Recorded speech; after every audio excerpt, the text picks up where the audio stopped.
এই দৃশ্য কেৱল পৰ্যটকসকলৰ বাবে বুলি ক'লে ভুল কোৱা হ'ব। আচলতে এই দৃশ্য আমাৰ যিসকল কণ কণ ছাত্ৰ ছাত্ৰী, আমাৰ যিসকল উঠি অহা প্ৰজন্ম, তেওঁলোকৰ বাবেও আচলতে এই দৃশ্যসমূহ আজিকালি বিৰল দৃশ্য।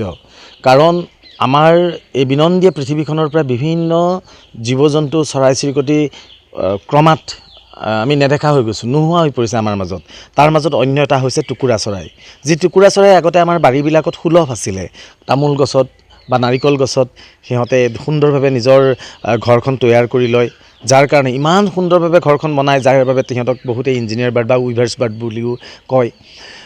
তো মানে শিপিনী, অসমীয়াত ক'বলৈ গ'লে শিপিনী চৰাই ইমান ধুনীয়াকৈ নিজৰ ঘৰখন বনায়, যিটো বতাহত যেতিয়া সিহঁতৰ ঘৰখন পোৱালি জন্মাৰ পিছত সৰি পৰেগৈ, তেতিয়া আমি সেইটো মূৰত পিন্ধি আমি মানে ৰজা মহাৰাজাৰ আমি ভাও দিয়াৰো আমাৰ শৈশৱকালত আমাৰ মনত আছে। কিন্তু সেই দৃশ্য আজিকালি ক্ৰমাৎ নোহোৱা হৈ গ'ল। টুকুৰা চৰাই দেখা পাবলৈ নোহোৱা হ'ল।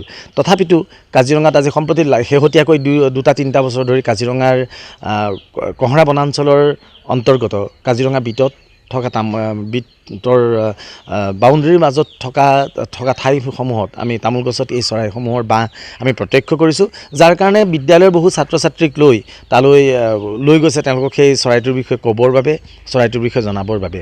গতিকে সেই এটা এক সুন্দৰ দৃশ্য, বিৰল দৃশ্য। আচলতে এইটো সুলভ নহয়, যিহেতু সুলভ নহ'লেই সেই দৃশ্যটো বিৰল হৈ পৰে। গতিকে টুকুৰা চৰাই কালক্ৰমত প্ৰায়ে নোহোৱা হৈ গৈছে। পুনৰ যে আমি আকৌ দেখা পাইছোঁ, সেয়া আমাৰ বাবে গৌৰৱৰ কথা। মেটেকা ফুল